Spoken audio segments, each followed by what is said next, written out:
Chegou o momento de nós buscarmos a Deus e ouvirmos a sua mensagem para nós. Eu gostaria de falar um pouquinho sobre cuidado e preocupação, porque o povo preocupado, o povo que tem tantos afazeres é o povo do século XXI. É ou não é verdade?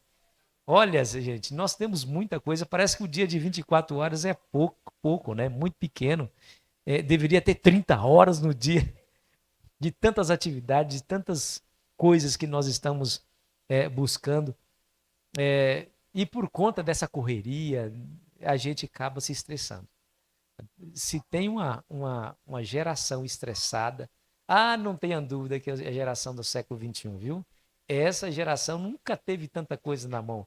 Nós estamos vivendo em plena era da comunicação. Nós estamos em Novo Tempo. Está vendo a Novo Tempo, né? A Novo Tempo é uma bênção para a igreja. Onde os pregadores não conseguem ir, a Novo Tempo vai, gente. A Novo Tempo vai. Eu não tenho dúvida que Deus está usando de maneira poderosa os meios de comunicação para transmitir o evangelho. Hoje nós estamos vivendo literalmente no tempo da comunicação. A comunicação está aí, né? Um dia, um senhorzinho muito simples da roça me ensinou a lição. Quer dizer, na verdade, ele me chamou a atenção por algo importante. Ele diz assim, pastor, antigamente o evangelho chegava em lombos de cavalo. Ele está se referindo aos obreiros que visitavam as fazendas para pregar o evangelho, nos lombos de cavalo, e eles iam a cavalo mesmo. Aí ele diz assim, pastor, hoje não, pastor.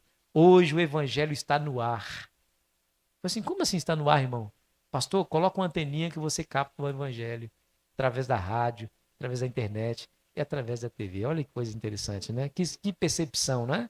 Queridos, eu não tenho dúvida de que a primeira mensagem angélica, o anjo voando pelo meio do céu, eu não tenho dúvida que aquilo é um movimento adventista. Mas voando pelo meio do céu também é os meios de comunicação. Né? São os meios de comunicação. É Deus usando o evangelho. Queridos, onde há uma conversão, haverá milhares num dia só. Acredite que nós estamos chegando ao final de todas as coisas. Então, nós estamos vivendo em plena era da comunicação. Porém, não há uma geração mais estressada do que essa geração atual. E é sobre isso que eu gostaria de falar. Deixa eu contar aqui uma história para você. História com E. Chamada também de anedota. Você pode chamar de anedota, você pode chamar de ilustração ou parábola. De um reloginho, um relógio. Sabe aquele relógio de corda? Muito bem. O relógio começou a calcular o trabalho que ele teria que fazer no ano seguinte. Eu preciso trabalhar no ano seguinte. Ele começou a calcular. Então ele disse de si para si mesmo: eu tenho que tic-taquear 2 vezes por segundo. Tic-tac, tic-tac. 2 vezes por segundo. Isso quer dizer que eu terei que tic-taquear 120 vezes por minuto. Numa hora, serão 7.200 vezes. Durante o dia de 24 horas, serão 172.800 vezes. No ano, eu precisarei tic-taquear 63 milhões de vezes. Meu Deus, isso é muito para um reloginho tão pequeno como eu. De tanto calcular, pensando no grande trabalho que teria para frente, aquele relógio não aguentou e pifou. Você conseguiu se identificar nessa história? O povo que se preocupa. A palavra preocupação já diz isso, né?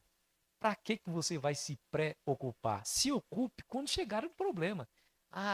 Tem gente que fala assim, meu Deus do céu, como é que vai ser quando meu filho casar com minha filha? Deixa o tempo chegar. Jesus é sábio em dizer, basta cada dia no seu próprio mal. Então pense somente nisso, pense no seu dia.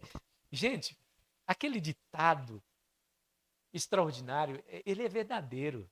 Olha, o passado já não existe mais. O passado é história. O futuro é um mistério. Nós esperamos que aconteça. Nós não temos garantia nenhuma que vai acontecer. Por isso é um mistério. o presente, o momento, é uma dádiva. Por isso chama presente, né? É uma dádiva. Você tem que viver hoje, preocupado com as suas atividades hoje. É hoje que você deve amar, é hoje que você deve buscar a Deus, é hoje que você deve abraçar, é hoje que você deve elogiar, é hoje que você deve levar flores. É hoje, esse é o momento. Por isso que esse momento chama-se presente, porque é uma dádiva que Deus nos concedeu. Amém? Pensando nisso, pensando nessa questão de preocupar, de estresse, de tantas coisas que nós temos que fazer, abra sua Bíblia para a gente ler uma história. Vamos ler uma história na Bíblia para nos ajudar a entender esse tema? Mateus capítulo 14, versículo 22 ao 33. Vamos abrir juntos lá. Mateus capítulo 14, 22 a 33. Eu gosto dessa história, viu? E nós vamos meditar um pouquinho nela e você vai ver o que Deus vai falar para mim e para você nessa noite. Capítulo 14, versículo 22 a 33. Capítulo 14, versículo 22 a 33. Abriu aí? Amém ou misericórdia? Amém. Então vamos lá. Logo a seguir, Jesus fez com que os discípulos entrassem no barco e fossem adiante dele para o outro lado, enquanto ele despedia as multidões. E tendo despedido as multidões, ele subiu ao monte a fim de orar sozinho. Ao cair da tarde, lá estava ele só. Entretanto, o barco já estava longe, a uma boa distância da terra, açoitado pelas ondas. Porque o vento era contrário. De madrugada, Jesus foi até onde eles estavam, andando sobre o mar. Os discípulos, porém, vendo-o andando sobre o mar, ficaram apavorados e disseram: é um fantasma! E tomados de medo, gritaram. Mas Jesus imediatamente lhes disse: coragem, sou eu, não tenham medo. Então Pedro disse: se és o Senhor, mande-me ter contigo andando sobre as águas. Jesus disse: venha. E Pedro, descendo do barco, andou sobre as águas e foi ter com Jesus. Reparando, porém, no vento e na força do vento, teve medo e, começando a afundar, gritou: salva-me, Senhor! E prontamente Jesus, estendendo a mão, o segurou e disse: homem de pequena fé, por que você duvidou? Subindo ambos para o barco, o vento cessou. E os que estavam no barco adoraram, dizendo: verdadeiramente, o Senhor é o Filho de Deus.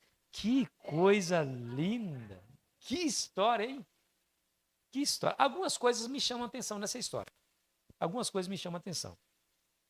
A pergunta é: por que Jesus impeliu os discípulos para ir para outro lado da margem, enquanto ele ficou sozinho despedindo a multidão?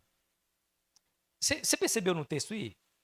Não foi somente uma sugestão. Ele não sugeriu. Gente, se vocês quiserem, vocês podem entrar no barco e vá para o outro lado da margem e me espere lá.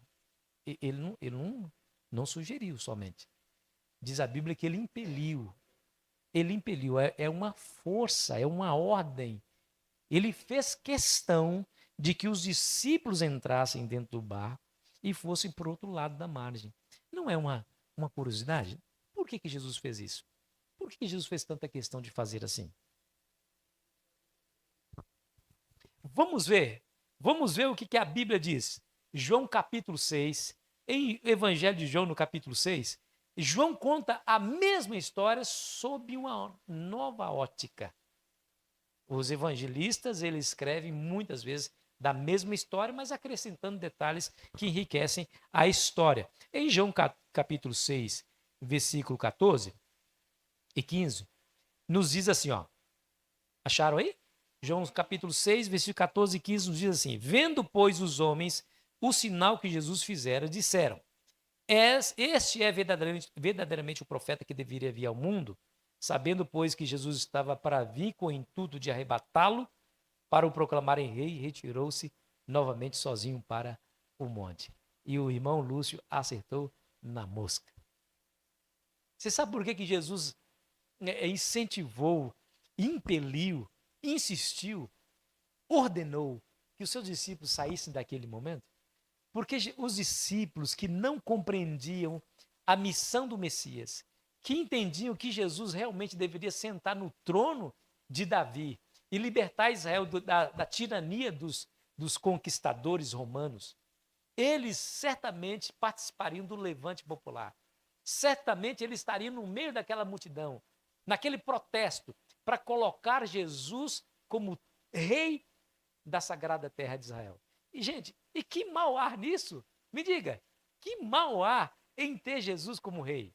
Um rei justo, um rei cheio de misericórdia, que demonstrava amor de maneira inigualável. Não tinha ninguém que era comparado com Jesus Cristo. Que mal há em ter um rei como Jesus, não é? Você não queria um rei como Jesus, sim ou não? Claro que a gente quer. Agora imagina um rei que tinha poder de curar as enfermidades, de abrir os olhos aos cegos, de levantar paralíticos e até de ressuscitar mortos. Que mal há em desejar que Jesus realmente fosse um rei? Bom, depende. Depende do momento e depende da hora. Não havia mal nenhum de desejar Jesus como rei, e isso é o que nós devemos desejar. Porém, Jesus sentar-se no trono ali em Jerusalém era se colocar como um opositor do único rei que existia no poder político de então. Quem era o único rei naquela região que dominava aquela região? César. Proclamar-se rei naquela situação era ser acusado de alta traição. Não existe outro rei, não existe outro imperador, só existe um, é o imperador romano. Jesus, ele vê o fim desde o princípio. Quando ele percebeu que a multidão estava ali não para ouvir a mensagem, não para ser beneficiado por ele, mas para o arrebatá-lo e colocá-lo como rei no trono de Davi, ele então impele os discípulos a saírem daqui. Saiam daqui, por favor.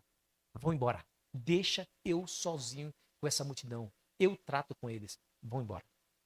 Imediatamente. E diz a Bíblia que eles foram. Obedecendo à voz de Jesus, eles foram para outro lado do mar. Mais uma vez, meu querido, a multidão é o centro do problema. Mais uma vez. Essa conversa de que a voz do povo é a voz de Deus. Aquela grande turba, aquela multidão procurou Jesus por motivos egoístas. Sim ou não? Motivos egoístas. Eles não estavam pensando em Jesus para que eles de fato fossem beneficiados, eles estavam pensando em si próprios. Eles estavam cansados do domínio romano. É isso que eles queriam. Eles queriam se livrar do problema deles. E Jesus é somente um meio para livrar do problema. Ele queria somente se auto-beneficiar. Eles queriam somente se beneficiar. Muito bem. Por essa razão, queridos amigos, nunca deveríamos ir ou agir baseados nas ações das grandes massas. Isso me faz lembrar uma história de uma senhora que estava na rua esperando o farol, o semáforo abrir para os pedestres, né? E é assim, se já fez isso, eu tenho certeza que você já fez isso. Eu também já fiz. Mesmo com o farol aberto para os carros, você olha para um lado, olha para o outro, não vem carro, o que você faz? Estava lá uma grande multidão, estava lá aquela senhorinha, e o farol estava aberto para os carros, a multidão olhou para o lado, não vinha carro, todo mundo passou e a senhora ficou parada, que nem um poste lá. Que nem um poste. E alguém vendo essa situação, foi lá olhar, perguntar para a senhora, mas senhora, por que a senhora não foi com a multidão? E ela deu uma risadinha e falou assim, meu filho, eu não vou com a multidão, eu vou pelo sinal. Muitos são conhecidos como Maria. Você já sabe, você já sabe. Nós temos uma Maria ali que não vai com as outras, né, Maria? Mas muitos são conhecidos como Maria que vai com as outras. Se todo mundo está indo, não, queridos. Nem sempre a multidão está com a razão. Ok? Muito bem. Agora, você concorda comigo? Jesus é Deus, sim ou não? Vamos enumerar, vocês são bons em teologia. Vamos enumerar aqui as 3 características que alguém tem que ter para ser identificado como Deus. Primeira característica. Onisciência, muito bem. Segunda característica. Onipotência. Terceira? Maravilha, maravilha. Então Jesus era onisciente? Claro que era. Deixa eu fazer uma pergunta para você. Olha aqui para mim. Será que Jesus não sabia da existência de uma tempestade que estava por vir? Sabia ou não sabia? E mesmo assim mandou os discípulos para o meio da tempestade? Misericórdia. Jesus, eu vou perguntar de novo. Jesus sabia da existência de uma tempestade violenta que viria, sim ou não? E mesmo assim mandou os discípulos para irem para dentro da tempestade? Gente, que coisa interessante. Isso é interessante. Bom, você sabe por que Jesus ordenou seus discípulos para irem para dentro da tempestade? Porque os discípulos estariam muito mais seguros no meio da tempestade do que em terra firme, no meio da multidão que estavam tentando proclamar Jesus como rei. Isso me traz um princípio elementar. Coloque isso no seu coração porque eu coloquei no meu. Qual que é o princípio? Princípio elementar. Nunca devemos julgar nossa segurança com base nas nossas circunstâncias. Eu vou repetir para que você guarde no coração, porque eu guardei no meu. Nunca devemos julgar nossa segurança com base nas circunstâncias.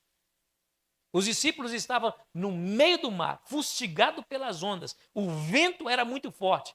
Aqueles homens estavam acostumados com a voraz do mar. Eram marinheiros, mas eles estavam com medo, desesperados, porque a tempestade era por demais violenta. Eles iriam morrer se Deus não fizesse um milagre.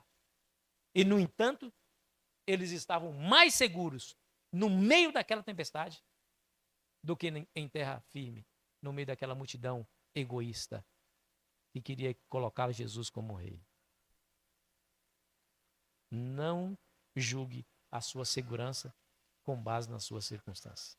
Nem sempre aquilo que parece para você um perigo é de fato, mas na verdade, talvez é a oportunidade que Deus tem para te desenvolver. Bom, diz a Bíblia que esse momento, o momento da tempestade, era alta madrugada. Bom, se é difícil você enxergar uma quantidade de metros à noite, é difícil. Quando está de dia, você enxerga até o horizonte. Mas de noite você enxerga o quê? Se é difícil em situações normais você enxergar alguma coisa à noite, muito mais difícil é quando a noite está também acontecendo uma tempestade. Você não enxerga nada. Jesus diz a Bíblia que depois de despedir da multidão, ele subiu ao monte para orar. Lhe pergunto, será que lá do monte Jesus estava enxergando os discípulos? Mas na escuridão, com tempestade, você não enxerga nada. Quer ver? Ó, escuta bem. Abra sua Bíblia mais uma vez, lá em Marcos capítulo 6, versículo 48. É outro evangelista contando a mesma história sob uma perspectiva diferente. Marcos capítulo 6, versículo 48. Olha o que diz aí. 6, versículo 48.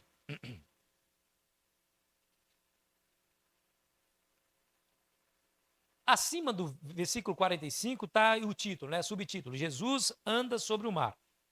E no verso 48 está dizendo assim, ó. De madrugada, vendo que os discípulos remavam com dificuldade porque o vento lhe era contrário, Jesus foi até onde eles estavam andando sobre o mar. Mais uma vez, de madrugada, vendo os discípulos que remavam com dificuldade. Percebeu aí?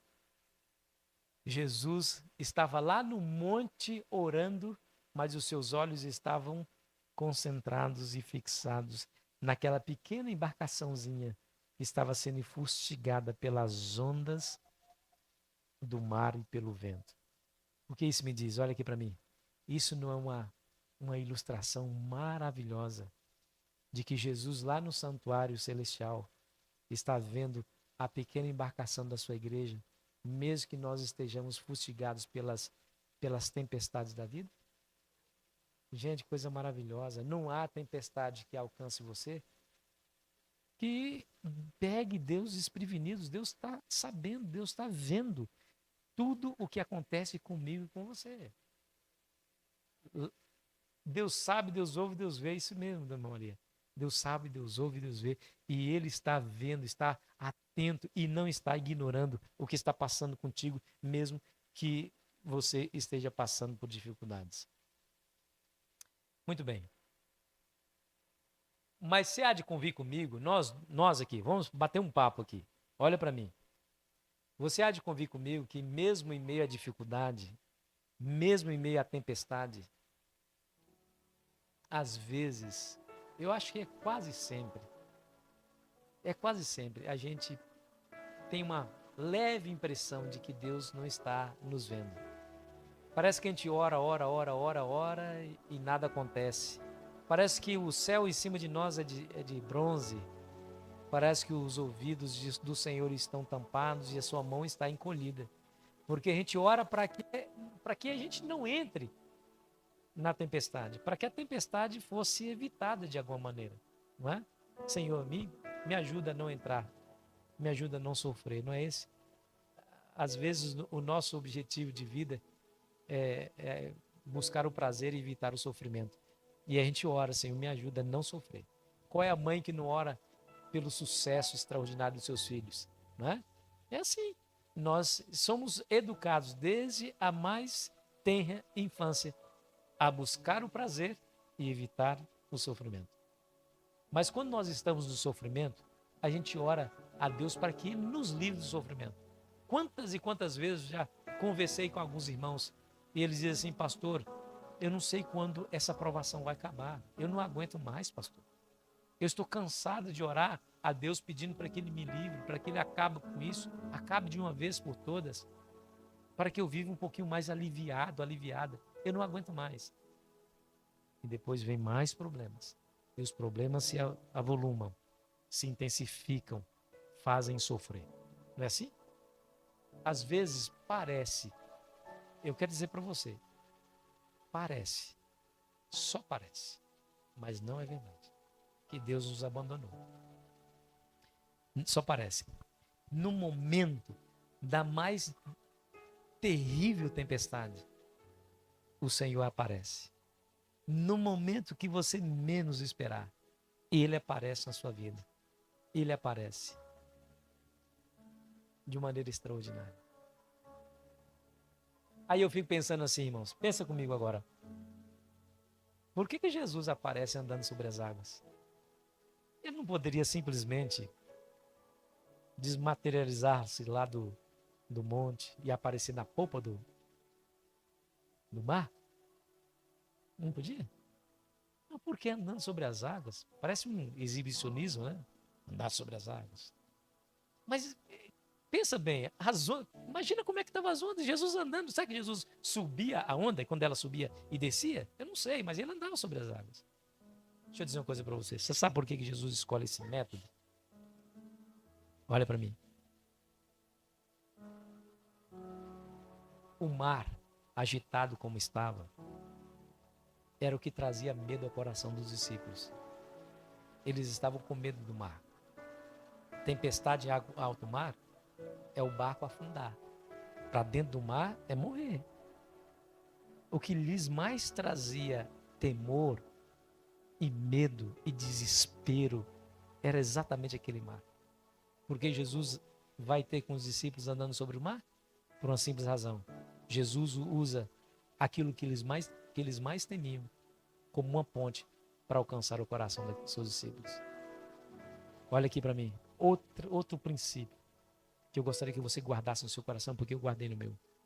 Outro princípio. Isso me ajuda, vai ajudar você quando passar por dificuldades e tempestades. Escute bem. Deus não está tão interessado no nosso bem-estar como Ele está interessado na nossa salvação. Às vezes Ele permite que as tempestades nos alcancem, porque Ele sabe que é somente assim que Ele alcança nosso coração. Se a gente vive de maneira despreocupada, sem nenhum problema, sabemos, você se conhece, eu me conheço. Às vezes nós esquecemos de orar, às vezes esquecemos de buscar, às vezes viramos as costas para Deus, nos arriscamos demais com a prática de pecados. E você sabe que o salário do pecado é o quê? E a Bíblia que fala que há caminhos que por um homem parece bom, mas o seu final são caminhos de quê? De morte. E a gente fica brincando aqui com o pecado. Aí Deus permite que essas coisas aconteçam. Como se ele pegasse assim no nosso ombro e chacoalhasse e dissesse assim: meu filho, acorda! Acorda, meu filho, olha o que você está fazendo, olha o caminho que você está andando, olha as escolhas que você está fazendo, as decisões que estão tomando. Isso vai te levar à perdição, acorda! E ele faz isso através da tempestade. Então vamos pensar aqui. Pensa comigo. Há tempestades na nossa vida, dificuldades, problemas, sofrimento, que nós mesmos buscamos, não é verdade? Não é? Há dois tipos de tempestades. São aquelas para correção. Aquela tempestade, por exemplo, que Deus mandou para Jonas. Você se lembra da história de Jonas? Profeta fujão. Ele estava lá no meio do barco. E a Bíblia é bem clara que Deus mandou aquela tempestade. Para quê? Para que Jonas pudesse ser corrigido. Há tempestades que Deus manda em nossa vida para que a gente abra os olhos, para que nós possamos tomar decisões diferentes, para que a gente amadureça na fé. Agora, há um segundo tipo de tempestade, que é essa que nós acabamos de ler. É a tempestade que nos traz desenvolvimento. Qual foi o pecado que os discípulos cometeram? Os discípulos foram para aquela tempestade a mando de quem? Diga para mim. Não foi Jesus que mandou? Exatamente. Eles exatamente estavam obedecendo a Jesus quando foram para a tempestade. Porque assim, às vezes, por obedecer a Jesus, você entra numa tempestade. É um indivíduo que trabalha todos os dias, inclusive no sábado, porque não conhece Jesus, sabe sobre o sábado, enfrenta uma tempestade, agora vai ter que abandonar o emprego. É ou não é uma tempestade? É uma esposa que decide entregar o coração a Jesus e se batizar, mesmo o marido dizendo assim: se você se batizar, eu me separo de você. Entra ou não entra na tempestade? Entra. Mas Deus permite que ela entre. Deus permite. Sabe por quê? Porque essa tempestade não é para correção, é somente para aperfeiçoar ainda mais a fé. Olha o que aconteceu com os discípulos. Eles estavam lá, fustigados pelas ondas, desesperados com medo. Mas o Senhor Jesus, porque Jesus os mandou para a tempestade, não os deixaria sozinhos no meio da tempestade. E foi andando sobre as águas para livrá-los daquilo que eles mais temiam, que era aquela tempestade. Bom,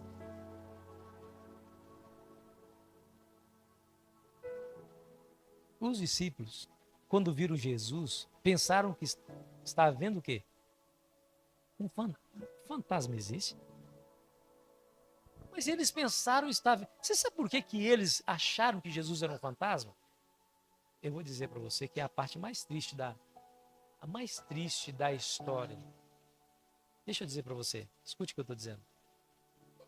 Você sabe por que eles não estavam eles? Como que Jesus estaria com eles? Se o barco já estava a muitos estádios da terra, Jesus permitiu que o barco avançasse dentro do mar a distância suficiente para que eles não tivessem esperança de retorno para o continente. Não havia condição de ninguém chegar naquele barco. Pelo fato de eles não estarem esperando Jesus, quando Jesus apareceu, pensaram que era um fantasma. Não acontece às vezes a mesma coisa conosco, gente? Para pensar. Você está numa dificuldade tão grande. Deus manda uma solução e você não acha que aquilo é de Deus? Às vezes a gente pensa que a solução tem que ser mirabolante, como Jesus andando sobre as águas. Mas o que dizer das soluções que parecem normais, mas não são? Eu vou dar um exemplo para você. Sábado passado eu estava pregando lá no Freitas, na igreja dos Freitas. E eu tinha que almoçar com a irmã Kika. Quem conhece a irmã Kika aqui? A irmã Kika. Eu tinha ido lá na chácara dela uma vez só, não me lembrava mais como chegar lá. E eu não tinha mais o contato dela, eu estava lá na igreja pregando e eu lembrei, meu Deus do céu, e agora? Eu tenho que chegar na casa da mulher e não tenho contato dela. Aí eu ia pensar, né? Ligar para um, ligar para outro, para tentar encontrar. Eu encontraria.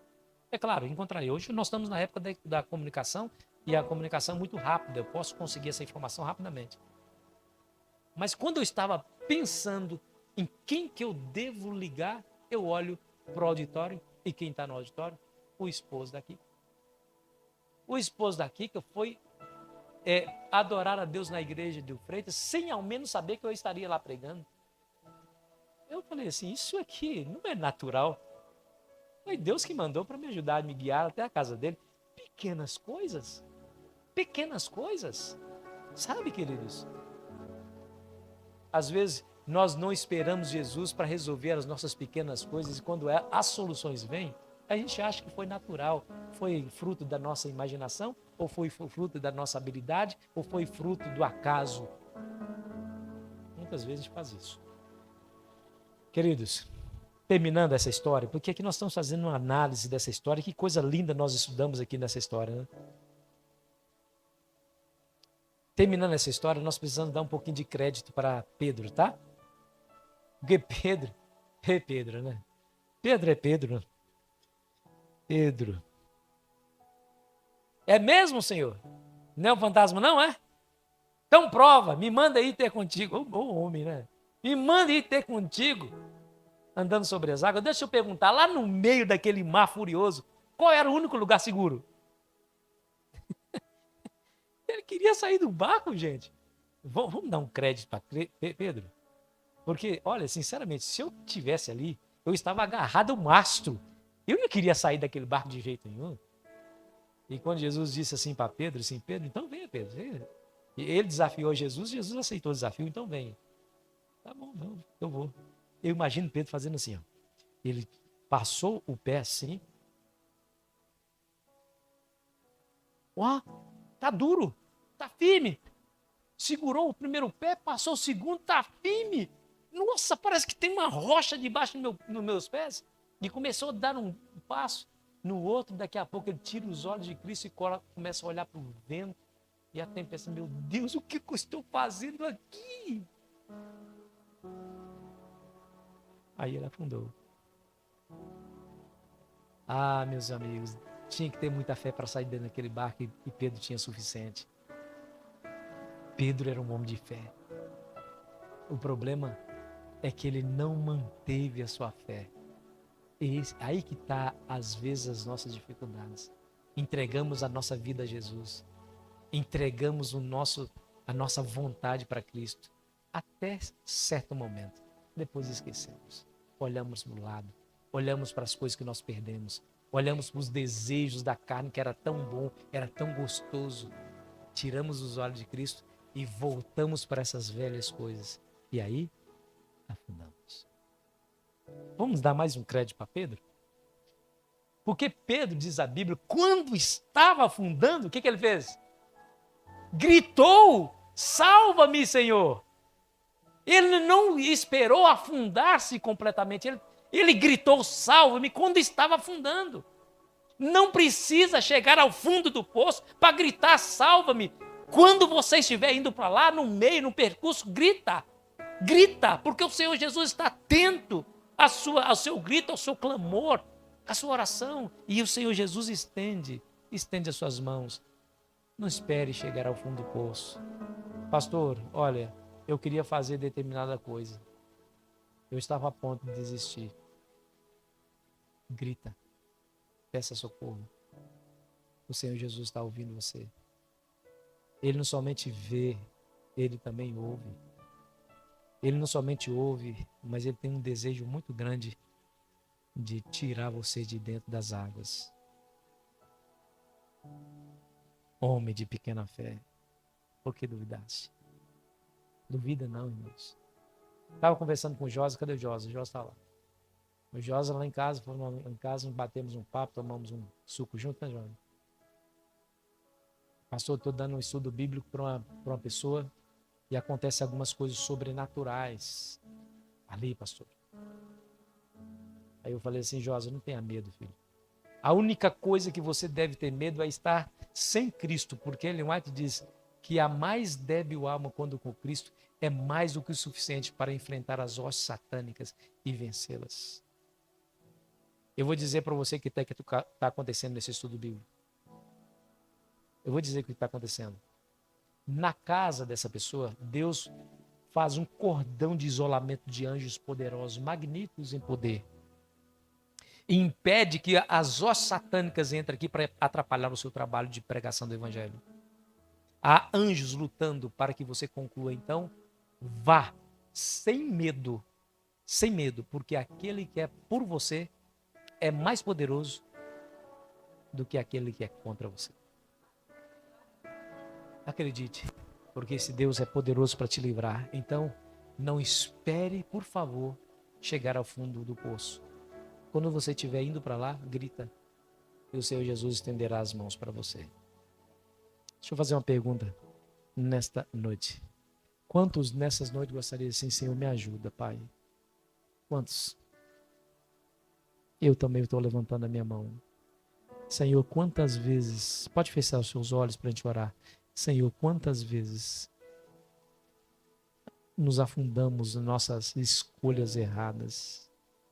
Quantas vezes, Senhor, fazemos aquilo que desagrada aos seus olhos, porque nós queremos satisfazer os desejos da carne, de maneira egoísta, queremos